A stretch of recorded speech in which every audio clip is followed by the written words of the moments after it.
بالله من الشيطان الرجيم. بسم الله الرحمن الرحيم. ثم أتبع سببا حتى إذا بلغ بين السدين وجد من دونهما قوما لا يكادون يفقهون قولا. قالوا يا ذا القرنين إن يأجوج ومأجوج مفسدون في الأرض فهل نجعل لك خرجا على أن تجعل بيننا وبينهم سدا. قال ما مكني فيه ربي خير فأعينوني بقوة أجعل بينكم وبينهم ردما.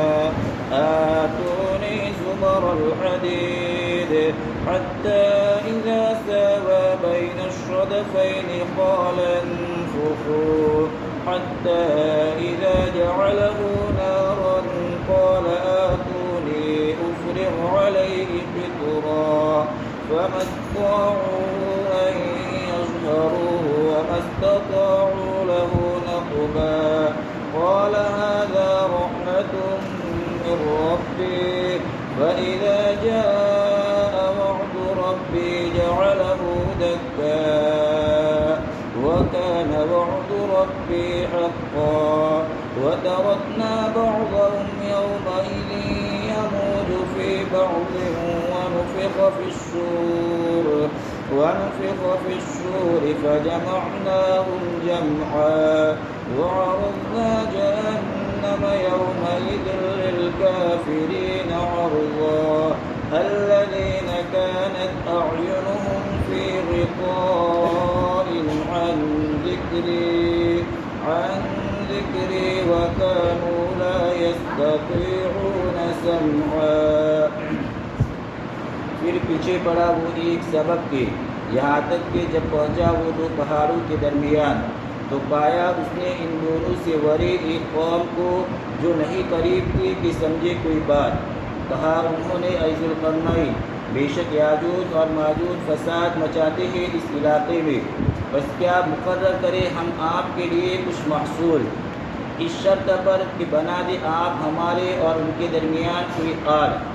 ذو القرنین نے کہا جو کچھ میرے رب نے مجھے عطا کیا ہے یہ بہتر ہے، بس مدد کرو تم میری قوت سے یعنی زور سے، بنا دو میں تمہارے اور ان کے درمیان ایک مضبوط دیوار. لا دو تم مجھے بڑے بڑے ٹکڑے لوہے کے. یہاں تک کہ جب برابر کر دیا اس نے دو فاقوں کے درمیان تو حکم دیا اس نے دہکاؤ یعنی پھونکو. یہاں تک کہ جب کر دیا ذو القرنین نے اس کو آگ یعنی لال انگارہ تو حکم دیا اس نے کہ لا دو مجھے کہ ریڑھ دو میں اس پر پگھلا ہوا تانبا. بس نہ طاقت رکھے انہوں نے کہ چڑھے وہ اس پر اور نہ طاقت رکھے انہوں نے اس میں سوراخ کرنے کی. ذو القرنین نے کہا یہ مہربانی ہے میرے رب کی، پھر جب آئے گا میرے رب کا وعدہ تو کر دیں گے وہ اس کو پیوند خاک یعنی ریزہ ریزہ، اور ہے میرے رب کا وعدہ برحق.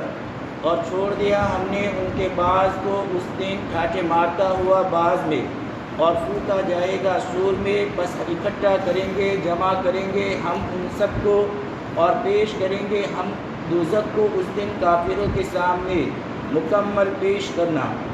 جو لوگ تھی ان کی آنکھیں پردے میں میرے یاد سے اور تھے وہ نہیں طاقت رکھتے سننے کی. یہ آیات میں نے آپ کے سامنے جو ابھی تلاوت کی، ان آیات کے اندر اللہ تبارک تعالیٰ نے ذو القرنین کے تیسرے سفر مہم کا تذکرہ کیا ہے.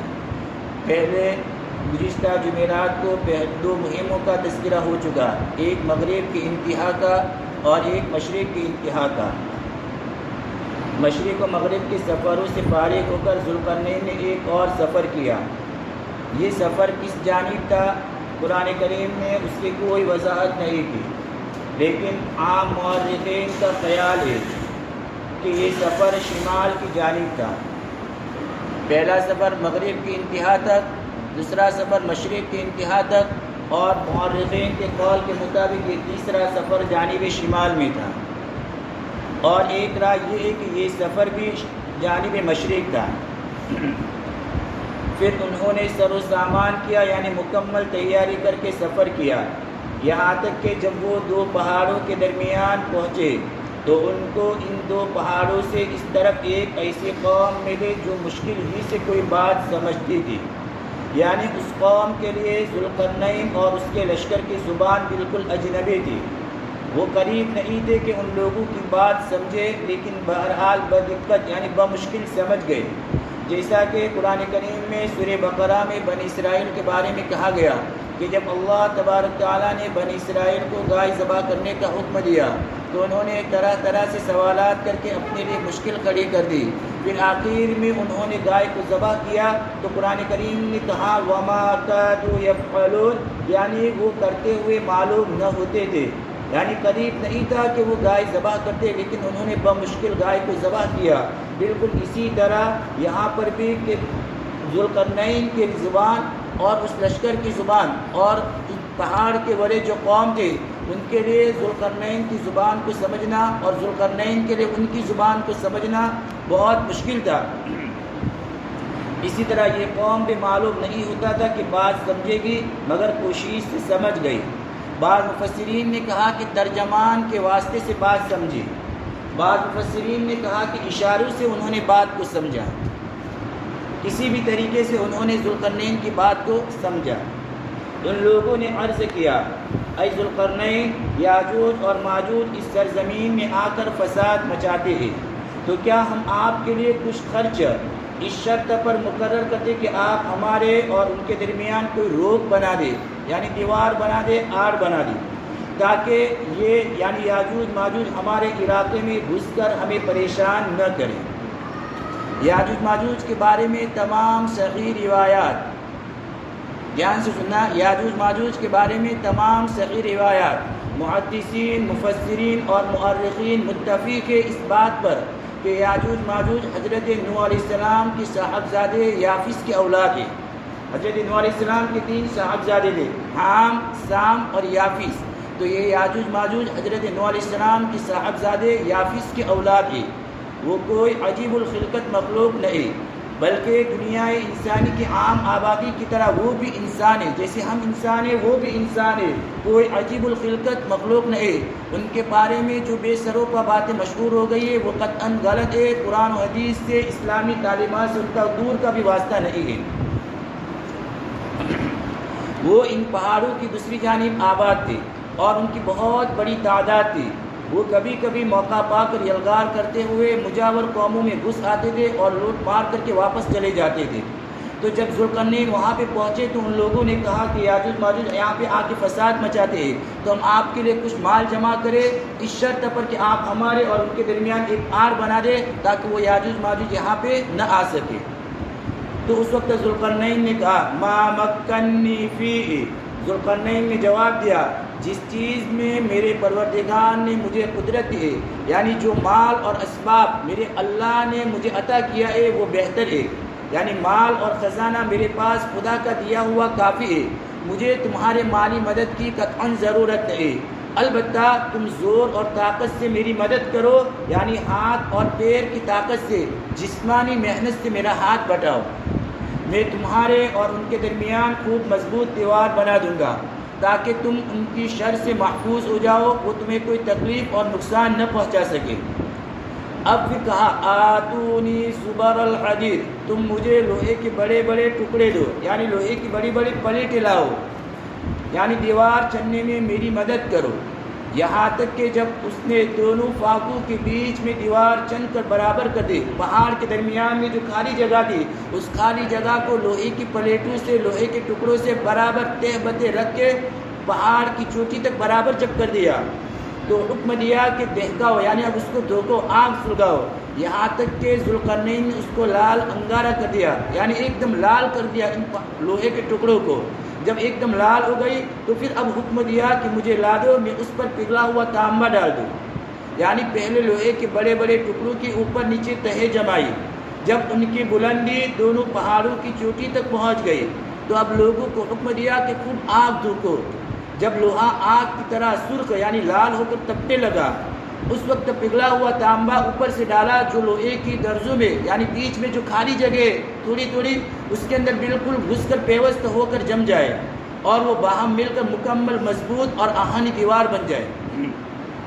پھر فرمایا بس یاجوج ماجوج فمستطاعوا ان يشعروا وما استطاعوا له نقبا، بس یاجوج ماجوج نہ تو اس دیوار پر چڑھ سکیں گے اور نہ اس میں سوراخ کر سکیں گے، یعنی اس دیوار کی بلندی اور اس کی مضبوطی کے باعث ان وحشی اور جنگجو قبائل کی تخت و تاراج سے امن ہو گیا، اب حفاظت ہو گئی۔ جب یہ غیر معمولی اور حیرت انگیز کام مکمل ہو گیا تو اب ذوالقرنین نے کہا ھذا رحمت من ربی، ذوالقرنین نے کہا یہ میرے پروردگار کی رحمت ہے۔ پھر جب میرے پروردگار کے وعدے کا وقت آئے گا تو وہ اس دیوار کو ریزہ ریزہ کر دے گا، اور میرے پروردگار کا وعدہ برحق ہے۔ یعنی ذوالقرنین نے یہ بات ھذا رحمت من ربی، یہ بات نعمت کی شکرانے کے طور پر کہی کہ خدا کا کرم ہے، خدا کا فضل ہے کہ اتنا بڑا کام میرے ہاتھوں انجام پایا، کہ اللہ نے یاجوج ماجوج جو جنگجو قبائل تھے اس سے حفاظت کر دے تمہاری، اور اتنا بڑا کام اللہ نے میرے ہاتھوں انجام پایا۔ پھر ایک دوسری بات ذوالقرنین نے اس موقع پر یہ بھی کہی کہ سر دست ان موزیوز کے شر سے تم کو محفوظ کر دیا، یعنی ظاہری طور پر حفاظت کا میں نے انتظام کر دیا، مگر جب اس دیوار کی مدت پوری ہو جائے گی اور اس کے ٹوٹنے کا وقت قریب آئے گا تو یہ مضبوط آہنی دیوار بھی زمین بوس ہو جائے گی، ریزہ ریزہ ہو جائے گی، اس کی کوئی حقیقت نہیں رہے گی۔ یعنی جس طرح دنیا کی ہر شے فانی ہے، قرآن کریم کہتا ہے کل من علیہا فان، جب ہر چیز فانی ہے تو یہ دیوار بھی اپنے وقت پر فنا ہو جائے گی۔ آگے فرمایا اور ہم نے اس روز ان کے بعض کو بعض میں ٹھاٹھے مارتا ہوا چھوڑ دیا، یعنی جب اس جانب کا راستہ بند ہو جانے کے بعد اب وہ قومیں آپس ہی میں جنگ و پیکار میں مشغول ہو گئی جنگ کے اندر، اور وہ قومیں اتنی کثیر تعداد میں یعنی اتنی زیادہ تھی کہ جب ان کی باہم جنگ ہوتی تو ایسا محسوس ہوتا کہ جیسے سمندر موجیں مار رہا ہے، اتنی زیادہ تعداد کے اندر وہ قومیں۔ اس روز کا مطلب یومئذ، قرآن کریم کی آیت میں اس روز کا مطلب کہ جب ذوالقرنین نے ان کے لیے اس جانب کا راستہ بند کر دیا تب، اور چھوڑ دینے کا مطلب کہ وہ آپس میں لڑتے رہیں گے۔ پھر آگے فرمایا وَنُفِخَ فِي الصُّورِ، اور سور پھونکا جائے گا، پھر ہم سب کو اکٹھا کر کے جمع کر لائیں گے، یعنی قیامت کے دن جب سور پھونکا جائے گا تو یاجوج ماجوج کا ایک ایک فرد حاضر کیا کر دیا جائے گا، ان میں سے کوئی غائب نہیں رہے گا، ایک مطلب۔ دوسرا مطلب کہ آج تو دیوار نے دونوں قوموں کو الگ الگ کر دیا ہے، اس طرف یہ قوم ہے، دوسری طرف دیوار کی اس طرف یاجوج ماجوج ہے، مگر قیامت کے روز یہ اور وہ سب اللہ تعالیٰ فرما دے جمع کر دیے جائیں گے، اور اس دن ہم جہنم کو ان کافروں کے روبرو پیش کریں گے جن کی آنکھوں پر میری یاد سے پردہ پڑا ہوا تھا اور وہ سن ہی نہیں سکتے تھے، یعنی یاجوج ماجوج میں سے جو کافر ہے ان کے سامنے، اسی طرح دوسرے تمام کفار کے سامنے قیامت کے دن جہنم کھلے طور پر پیش کر دی جائے گی، جس کو وہ اپنی آنکھوں سے دیکھیں گے اور یقین کریں گے، بلکہ ان کو پکا یقین ہوگا کہ اب ضرور بھی ضرور ہمیں اس کے اندر داخل ہونا ہے، اور یہ نتیجہ ہوگا کہ وہ اس دنیا میں اللہ کی یاد سے غافل تھے، جیسا کہ قرآن کریم میں سورہ طٰہٰ میں اللہ نے فرمایا من اعرض عن ذکری فإن له معیشة ضنکا ونحشره یوم القیامة اعمی،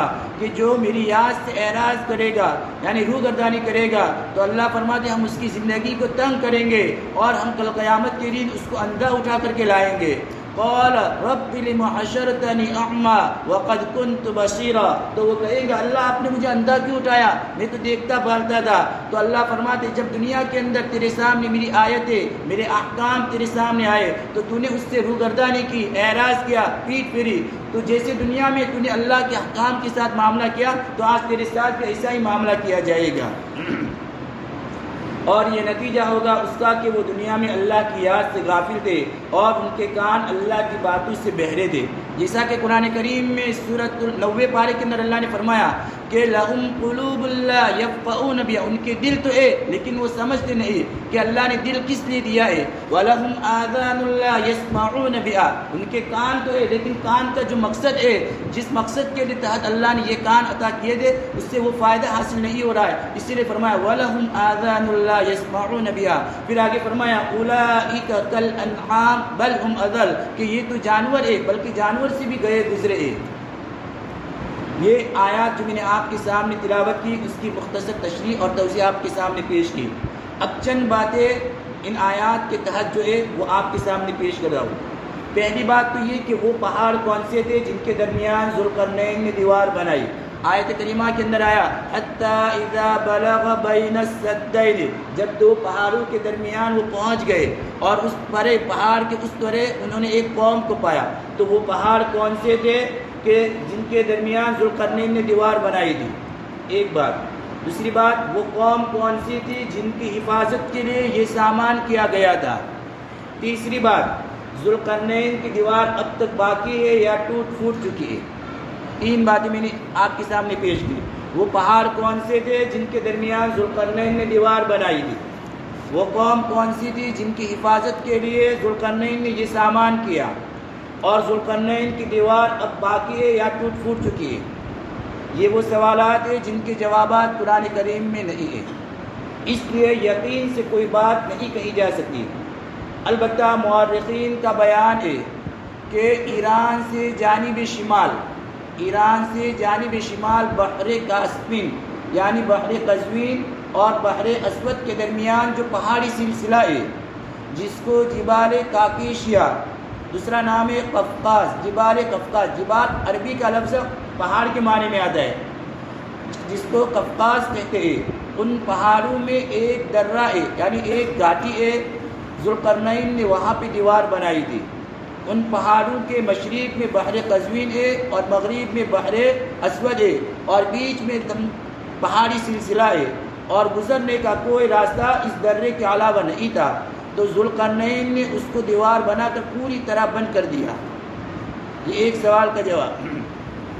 دوسرا سوال جو کیا کہ وہ کون سی قوم تھی جن کی حفاظت کے لیے ذوالقرنین نے یہ سامان کیا تھا؟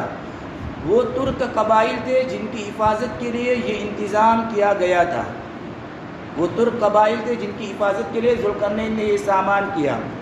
اور تیسرا سوال ہے کہ ذوالقرنین کی یہ دیوار اب تک باقی ہے یا ٹوٹ پھوٹ چکی ہے؟ خیال تو یہ ہے کہ سد ذوالقرنین اب باقی نہیں، ٹوٹ پھوٹ چکی ہے. البتہ سیاحوں نے یعنی سیر و سیاحت کرنے والوں نے وہاں اس دیوار کے آثار دیکھے ہیں اور ممکن ہے اب بھی موجود ہو. قرآن و احادیث میں کوئی صحیح اور صریح بات ایسی نہیں جس سے قیامت سے کچھ پہلے تک، قرآن و کریم میں احادیث میں کوئی صحیح اور صریح بات ایسی نہیں جس سے قیامت سے کچھ پہلے تک اس دیوار کا بحال ہی باقی رہنا ثابت ہوتا ہو. یہ جو لوگوں میں مشہور ہے یہ سب قطعاً غلط ہے. یہ ایک بات میں نے آپ کے سامنے پیش کی. دوسری بات، یاجوج ماجوج کون ہے؟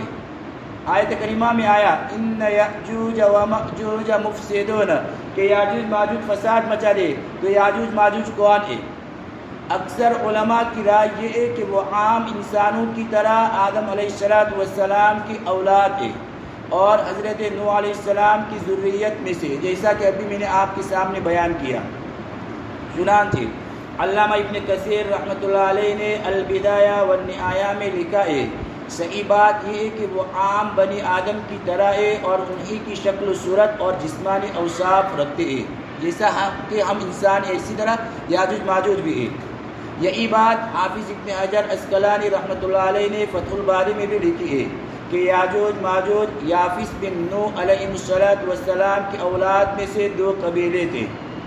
اسی طرح تفسیر روح المعانی میں علامہ سید محمود آلوسی علیہ الرحمٰن نے لکھا ہے کہ یاجوج ماجوج یافس بن نوح علیہ السلام کی اولاد میں سے دو قبیلے ہیں.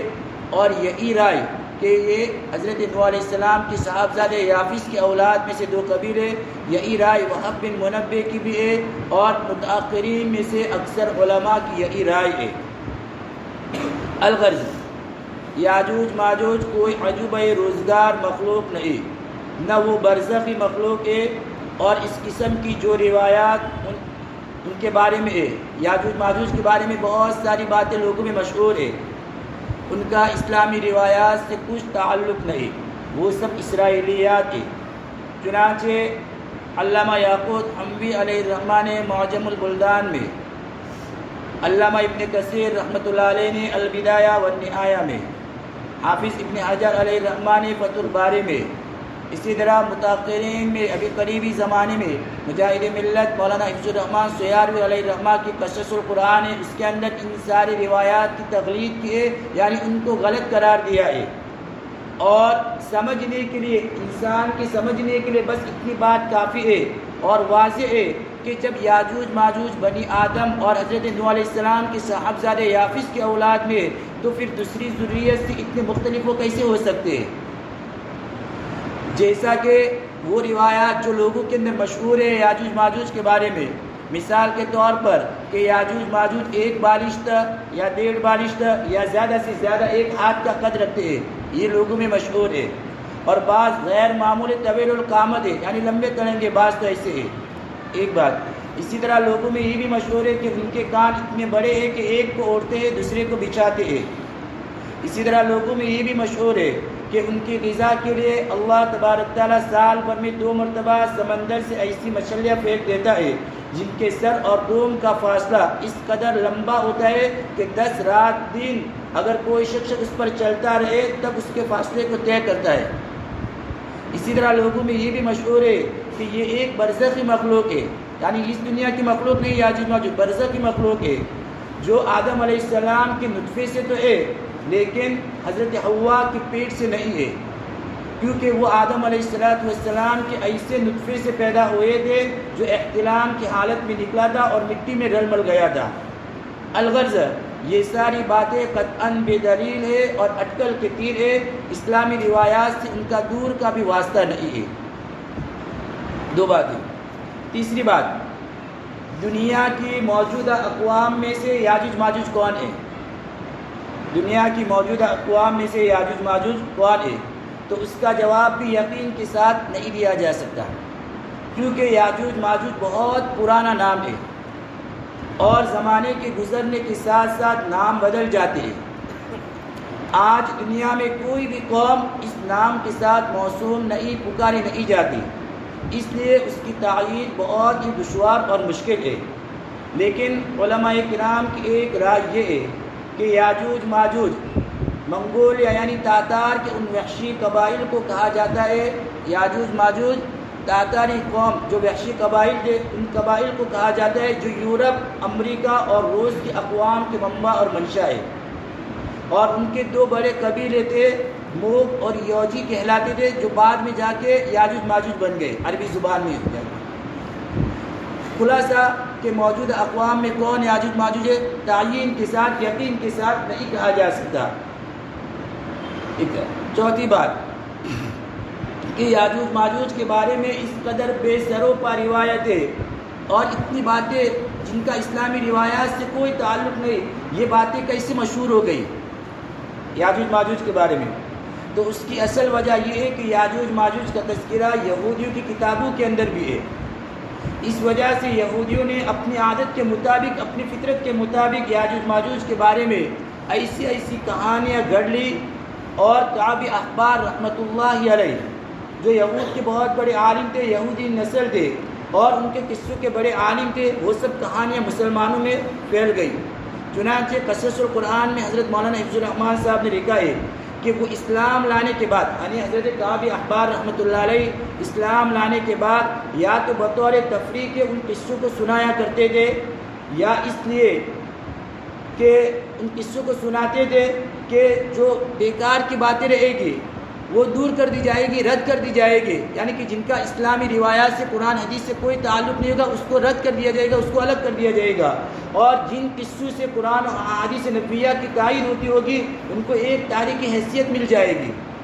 مگر چونکہ نقل کرنے والوں نے بعد میں جب لوگوں نے نقل کیا تو اس حقیقت پر کسی نے نظر نہیں رکھی، اور اس طریقے سے یہ ساری باتیں لوگوں کے اندر مشہور ہو گئی یاجوج ماجوج کے بارے میں۔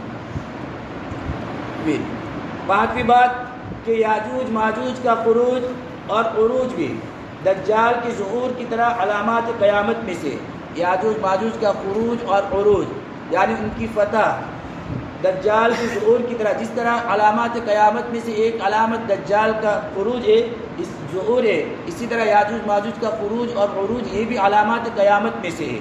یہ آیت جو ابھی آپ کے سامنے تلاوت کی، اس کے اندر تو اس کی کوئی صراحت نہیں اور اس کا کوئی اشارہ بھی نہیں، البتہ قرآن کریم کی سورۃ الانبیاء 70ویں پارے کے اندر اللہ نے اس کو بیان فرمایا ہے وَاقْتَرَبَ الْوَعْدُ الْحَقُّ حَتَّى إِذَا فُتِحَتْ يَأْجُوجُ وَمَأْجُوجُ وَهُمْ مِنْ كُلِّ حَدَبٍ يَنْسِلُونَ وَاقْتَرَبَ الْوَعْدُ الْحَقُّ. یہ بات ناممکن ہے کہ ہلاک شدہ انسان دنیا میں لوٹ آئے یہاں تک کہ جب یاجوج ماجوج کھول دیے جائیں گے اور وہ ہر بلندی سے یعنی اوپر سے پھسلتے آئیں گے اور سچا وعدہ نزدیک آ پہنچے گا. قرآن کریم میں وَاقْتَرَبَ الْوَعْدُ الْحَقُّ سچا وعدہ نزدیک آ پہنچے گا. اس کا مطلب یہ ہے کہ جب سور پھونکنے سے پہلے قیامت کی نشانیوں میں سے ایک نشانی یہ بھی ظاہر ہوگی کہ یاجوج ماجوج کے تمام قبیلے ایک ساتھ امڑ آئیں گے اور دنیا میں عام غارت گری شروع کر دیں گے, قتل و غارت گری, اور اپنی مقامی بلندی سے یعنی اوپر سے ٹیلے سے اتنی تیزی کے ساتھ اترتے ہوئے زمین کے گوشے گوشے میں پھیل جائیں گے. الغرض آیت پاک میں جو آیت کے اندر فرمایا حَتَّى إِذَا فُتِحَتْ يَأْجُوجُ وَمَأْجُوجُ, آیت پاک میں فتح سے مراد عروج ہے اور ان کا یک بار بھی یعنی اچانک دعویٰ بولنا ہے, دیوار توڑ کر نکلنا. اس آیت کے اندر اس کا کوئی تذکرہ نہیں ہے. پھر ایک بات چھٹی بات کہ یاجوج ماجوج کے بارے میں یہ بات مشہور ہے لوگوں کے اندر کہ وہ روزانہ دیوار کو کھودتے ہیں. ایک قول, بعض روایات کے اندر آتا ہے کہ دیوار کو چاٹتے ہیں. دونوں طرح کی ہے.